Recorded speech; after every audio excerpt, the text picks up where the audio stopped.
नमस्कार दोस्तों, मैं हूं डॉक्टर प्रगति पटेल और मैं स्वागत करती हूं आप सभी का प्रगति आयुर्वेदा के इस वीडियो में। आज मैं बात करने वाली हूं आप सभी से एक बहुत ही कॉमन विमेन हेल्थ प्रॉब्लम के बारे में, यानी PCOS पॉलीसिस्टिक ओवरी सिंड्रोम के बारे में। आजकल की modern faulty lifestyle, over stress और अनहेल्दी ईटिंग्स की वजह से जो PCOS है इसके केसेस बहुत ही रैपिडली इंक्रीज़ कर रहे हैं। हर 10 में से एक फीमेल PCOS से सफ़र कर रही है।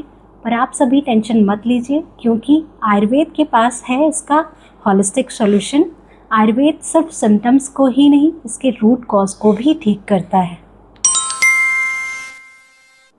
अब हम बात करते हैं कि PCOS क्या है। PCOS एक बहुत ही कॉमन एंडोक्राइनल डिसऑर्डर है। एंडोक्राइनल मीन्स हार्मोनल डिसऑर्डर है, जो कि रिप्रोडक्टिव एज ग्रुप की वुमेन में होता है। और PCOS जो है मीन्स पॉलीसिस्टिक ओवरी सिंड्रोम। इसको सिंड्रोम क्यों कहते हैं? सिंड्रोम वर्ड का मतलब होता है a group of sine and symptoms which runs together. तो इसमें कौन से ऐसे साइन एंड सिम्टम्स हैं जो एक साथ रन करते हैं? सबसे पहला है हाइपर एंड्रोजनिज्म, मीन्स फीमेल बॉडी में मेल हार्मोन्स एंड्रोजन यानी जैसे टेस्टोस्टेरोन, इन हार्मोन्स का लेवल बढ़ जाता है, जिसकी वजह से फीमेल में कई सिम्टम्स देखने को मिलते हैं। जैसे सबसे पहला एक्ने, पेशेंट बहुत ज़्यादा एक्ने की कंप्लेन लेकर के आता है। स्कैल्प पे उसके बहुत ही डैंड्रफ होना और उसके फेस पे और उसकी बॉडी पे एक्सेसिव हेयर ग्रोथ होना, ये सब कई सिम्टम्स हैं जो कि टेस्टोस्टेरोन लेवल बढ़ जाने की वजह से फीमेल में होते हैं। और जो सेकेंड है सिम्टम्स, वो है क्रॉनिक एन ओव्यूलेशन, मीन्स जो हमारी ओवरीज हैं वो ओवम को रिलीज़ नहीं करती हैं। ये सब क्यों होता है? हार्मोनल इम्बैलेंस की वजह से ओवरीज में एग नहीं बन पाते हैं, और अगर बनते भी हैं तो वो प्रॉपर रिलीज़ नहीं होते हैं। थर्ड जो होता है वो है पॉलीसिस्टिक ओवरीज, यानी जो ओवरीज हैं उसके अंदर जो फॉलिकल्स होते हैं, वो फॉलिकल्स की एक नॉर्मली अगर देखा जाए तो नॉर्मल साइकिल में फॉलिकल्स जो होते हैं उनकी ग्रोथ होती है, वो मैच्योर होते हैं, उसके बाद वो रैप्चर होते हैं तो फिर एग को रिलीज़ करते हैं। लेकिन इसमें PCOS की कंडीशन में क्या होता है, वो जो फॉलिकल्स हैं उनकी ग्रोथ जो है वो रुक जाती है, और वही फॉलिकल्स जो रिटेन्ड होते हैं ये क्या करते हैं, सिस्ट फॉर्म में ट्रांसफॉर्म हो जाते हैं, यानी सिस्ट में बदल जाते हैं, और हमें ये अल्ट्रासाउंड से पता चलता है। इसके साथ साथ पेशेंट में हाइपर इंसुलिनीमिया की कंडीशन भी देखने को मिलती है, यानी जो इंसुलिन हार्मोन है उसका लेवल भी बॉडी में बढ़ जाता है, और इस बढ़े हुए इंसुलिन हार्मोन की वजह से इंसुलिन रेजिस्टेंस की कंडीशन आती है, और इंसुलिन रेजिस्टेंस की वजह से पेशेंट में कई सिम्टम्स देखने को मिलते हैं। जैसे पेशेंट के स्किन में डार्क वेलवेटी पैचेस, जो कि मेनली नेक एरिया में और आर्मपिट्स में होते हैं, जिसको हम एकेंथोसिस निग्रिकेंस कहते हैं, ये मिलता है। साथ ही साथ उस पेशेंट की हंगर जो है वो बहुत ज़्यादा इंक्रीज़ हो जाती है, उसकी थर्स्ट भी इंक्रीज़ हो जाती है, उसको फ्रिक्वेंट यूरिनेशन यानी बार बार यूरिन की प्रॉब्लम होती है, और पेशेंट ओबेज हो जाता है। इसके साथ साथ क्या होता है, पेशेंट के जो वेस्ट एरिया है उसका सर्कमफ्रेंस बढ़ जाता है, और पेशेंट का जो BMI है वो भी बढ़ा हुआ मिलता है। अब हम आयुर्वेद पर्सपेक्टिव से PCOS को समझने की कोशिश करते हैं कि इसमें क्या पैथोलॉजी होती है।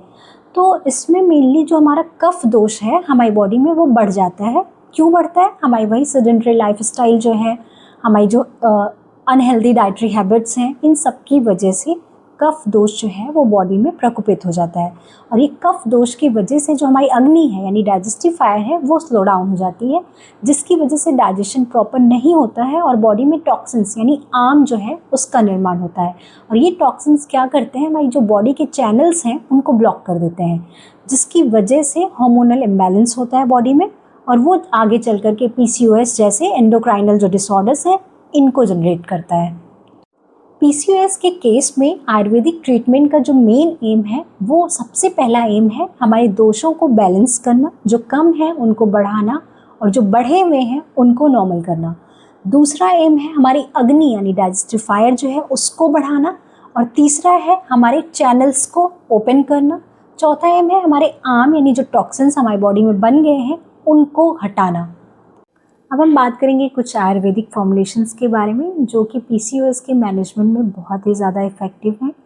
सबसे पहले अगर कोई पेशेंट ऐसा हो जिसने बहुत ही ज़्यादा वेट गेन किया हो, या उसके वेस्ट एरिया का सर्कमफ्रेंस बहुत ज़्यादा हो, तो ऐसे पेशेंट में आप यूज़ कर सकते हैं नवक गुग्गुलू का, व्यूशादी गुगलू का और लहसुन आदि वटी, इन तीनों का बहुत ही अच्छा रोल है। अगर कोई पेशेंट ऐसा हो जो कि जिस पे डार्क वेलवेटी स्किन पैचेस हों उसके नेक एरिया पे या उसके आर्मपिट पे, तो ऐसे पेशेंट में लता करंजवटी या फिर कुबेराक्षवटी, इनका बहुत ही अच्छा इफेक्ट देखने को मिलता है। कोई पेशेंट अगर हैवी ब्लीडिंग का आता है, मीन्स उसके मेंसेस या तो बहुत प्रोलॉन्ग्ड हो यानी बहुत दिनों तक होते हो या फिर बहुत ही ज़्यादा हैवी ब्लीडिंग होती हो, तो ऐसे पेशेंट में लोध्र आसव, अशोका रिस्ट, इनका बहुत ही अच्छा रोल होता है, क्योंकि जो लोध्र है और अशोक है ये यूट्रस और ओवरीज की स्ट्रेंथ को बढ़ाते हैं, साथ ही साथ हार्मोन्स जो है उनको कंट्रोल करते हैं, उनको रेगुलेट करते हैं और हैवी ब्लीडिंग जो है उसको मतलब नॉर्मलाइज करते हैं। और कोई पेशेंट ऐसा हो जिसको बहुत ही पेनफुल मेंसेस होते हो, तो ऐसे पेशेंट में आप दसमूला रिस्ट का प्रयोग कर सकते हैं। कोई पेशेंट ऐसा हो जिसमें बहुत ही स्कैंटी मेंसेस होते हो, मीन्स मेंसेस 1 या 2 दिन ही रहते हो और बहुत ही कम अमाउंट हो ब्लीडिंग का, तो ऐसे पेशेंट में कुमारयासो का प्रयोग कर सकते हैं, क्योंकि कुमारयासो का जो मेन कंटेंट है वो है घृत कुमारी यानी एलोवेरा। एलोवेरा जो है वो बहुत ही अच्छा टॉनिक की तरह काम करता है, मीन्स मेंस्ट्रुअल ब्लड जो है उसको ये बढ़ाता है, तो स्कैंटी मेंसेस में इसका बहुत ही अच्छा इफेक्ट है। साथ ही साथ बहुत ज़्यादा पेनफुल अगर मेंसेस हैं तो उसमें भी बहुत ही अच्छा ये इफेक्ट देता है कुमारयासो। इसके अलावा कुमारयासो के साथ साथ हम रजह प्रवर्तनी वटी का भी प्रयोग कर सकते हैं। इसके साथ साथ हम पुष्प धनवा रस या नष्ट पुष्पांतक रस, इनका भी बहुत ही अच्छा इफेक्ट देखने को मिलता है स्कैंटी मेंसेस वाले पेशेंट में। अब हम बात करते हैं कोई ऐसा पेशेंट जिसमें बहुत ही ज़्यादा ओवर स्ट्रेस वाला पेशेंट हो, एंजाइटी या डिप्रेशन हो, पीसीओएस का कोई भी ऐसा पेशेंट अगर आता है तो ऐसे पेशेंट में हम जटामांसी इसका मतलब यूज़ कर सकते हैं। जटामांसी ऑयल जो है वो एक्सेसिव हेयर थिनिंग हो रही है, हेयर लॉस हो रहा है, तो उसमें आप जटामांसी ऑयल का यूज़ कर सकते हैं और जटामांसी पाउडर का यूज़ कर सकते हैं। ओवर स्ट्रेस के पेशेंट में, एंजाइटी रहती हो, उनको नींद ना आती हो, ऐसे पेशेंट में जटामांसी पाउडर को यूज़ कर सकते हैं। अगर कोई पेशेंट जिसमें हमें हाइपर एंड्रोजनिज्म यानी टेस्टोस्टेरोन जो हार्मोन है वो जब बढ़ जाता है तो उसके जो सिम्टम्स आते हैं जैसे एक्ने होना और एक्सेसिव हेयर ग्रोथ, चाहे फेस पे हो या बॉडी पे हो, तो ऐसे पेशेंट में मुलेठी का यूज़ कर सकते हैं। मुलेठी पाउडर को हम यूज़ कर सकते हैं ओरली, बहुत ही अच्छा इफेक्ट देता है ये। और साथ ही साथ में अगर कोई पेशेंट ऐसा हो जिसमें हाइपर इंसुलिनिया मीन्स इंसुलिन हार्मोन जब बढ़ जाता है तो उसकी वजह से जो मतलब प्रॉब्लम्स होती हैं, डायबिटिक है या फिर पेशेंट, तो ऐसे पेशेंट में हम दालचीनी का प्रयोग कर सकते हैं। दालचीनी बहुत ही अच्छा रोल प्ले करती है। उसके साथ साथ हल्दी और मेथी, इन सब का भी हम यूज़ कर सकते हैं। तो कुछ ऐसी हर्ब्स हैं सिंगल, जैसे शतावरी, शतपुष्पा, इन सब को हम ओवरऑल पीसीओएस का कोई भी सिम्टम है आप उन सब में ये यूज़ कर सकते हैं। मींस फीमेल रिप्रोडक्टिव हेल्थ से रिलेटेड कोई भी प्रॉब्लम है तो उसमें ओवरऑल इफेक्ट है इनका, शतपुष्पा का भी और शतावरी का। ये एक रसायन की तरह काम करती हैं, आप इनको रेगुलर बेसिस पे भी ले सकते हैं। अब मैं बात करूँगी कि पीसीओएस के पेशेंट को कैसी डाइट फॉलो करनी चाहिए। तो ऐसे पेशेंट को लाइट, वार्म और छोटी छोटी मील्स लेनी चाहिए। कभी भी पेट भर के खाना नहीं खाना चाहिए और ऐसी चीज़ें खानी चाहिए जो इजीली डाइजेस्टेबल हों। साथ ही में उनको अपने खाने में ज्वार, बाजरा, मक्का, इन सबको बढ़ाना चाहिए। और जो मसाले हैं, जो हल्दी है, मेथी है, अजवाइन, सौंफ, जीरा, इसके साथ साथ उनको अपने खाने में लहसुन, जो लहसुन है यानी उसका प्रयोग बढ़ाना चाहिए। काला तिल बहुत ही ज़्यादा इफ़ेक्टिव होता है फीमेल रिप्रोडक्टिव हेल्थ के लिए। काले तिल का प्रयोग बहुत ही ज़्यादा अच्छा होता है, तो काले तिल का यूज़ करना चाहिए उनको अपने डेली फूड हैबिट्स में, उसको बढ़ाना चाहिए। इसके साथ साथ उनको क्या नहीं खाना चाहिए, उनको जो डेयरी प्रोडक्ट्स हैं इनको अवॉइड करना है, जंक फूड को अवॉइड करना है, एक्सेसिव टी या कॉफ़ी अगर वो लेते हैं तो उसको भी अवॉइड करना है, साथ ही साथ में एक्सेसिव शुगर इनटेक, इसको अवॉइड करना है।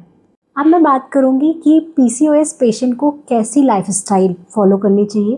तो ऐसे पेशेंट को लेट नाइट जगना सबसे पहले अवॉइड करना है, ये बंद करना है। उनको सुबह जल्दी उठना है और रात को जल्दी समय से सोना है, एक प्रॉपर स्लीप अपनी लेनी है। साथ ही में सुबह उठ करके उनको रोज़ एक्सरसाइज करनी चाहिए। एक्सरसाइज में आप वो क्या कर सकते हैं, जैसे उनको एक्सेसिव वेट गेन हुआ है तो इसके लिए सबसे अच्छा तो होता है सूर्य नमस्कार, उनको सूर्य नमस्कार करना चाहिए। या अलग अलग आसन हैं जिनका पीसीओएस पे बहुत ही अच्छा रोल है, जैसे बद्धकोण आसन है, नौकासन है, वज्रासन है, इन सब का ये आसन जो है इन सब का भी वो प्रयोग कर सकते हैं। और अगर बहुत ही ज़्यादा स्ट्रेस है मतलब पीसीओएस के पेशेंट में, तो ऐसे पेशेंट को ध्यान यानी मेडिटेशन करना चाहिए और भ्रामरी प्राणायाम, अनुलोम विलोम इन सब का भी पालन करना चाहिए। इनको रोज़ अपनी आदत में शामिल करना चाहिए। साथ ही में ऐसे पेशेंट जो है इनको अगर ये तिल तेल जो है इसका अभ्यंग करें यानी मालिश करके, इनको रोज़ रात में इसकी मालिश करके भी सोएं तो बहुत ही अच्छा इफेक्ट ऐसे पेशेंट को दिखता है, क्योंकि इससे वात जो है वो रेगुलेट होती है। आयुर्वेद में पीसीओएस को मैनेज करने के लिए सिर्फ आयुर्वेदिक फॉर्मुलेशंस ही नहीं बताए गए हैं, बल्कि इन सबके साथ साथ पंचकर्मा थेरेपी का भी बहुत ही अच्छा इफेक्ट है। पंचकर्मा में बेसिकली विरेचन कर्म और बस्ती कर्म, इनका बहुत ही अच्छा इफेक्ट हमें देखने को मिलता है पीसीओएस के केस में। तो दोस्तों, इस प्रकार से हम देखते हैं कि पीसीओएस एक क्रिटिकल कंडीशन ज़रूर है, लेकिन आयुर्वेद हमें एक इसका कंप्लीट सॉल्यूशन देता है। वो सिर्फ मेडिसिन ही नहीं बताता है, मेडिसिन के साथ साथ डाइट, लाइफस्टाइल और पंचकर्मा थेरेपी को भी इंक्लूड करता है। सिर्फ मेडिसिन से ही नहीं, होलिस्टिक वे में जब बॉडी और माइंड को बैलेंस किया जाए तो वही रियल हीलिंग होती है। तो दोस्तों, अगर आपको ये वीडियो पसंद आई हो तो इसको लाइक करें और इसको शेयर ज़रूर करें, और आयुर्वेद से रिलेटेड और भी यूज़फुल वीडियोस को देखने के लिए प्रगति आयुर्वेदा चैनल को सब्सक्राइब करना ना भूलें। धन्यवाद।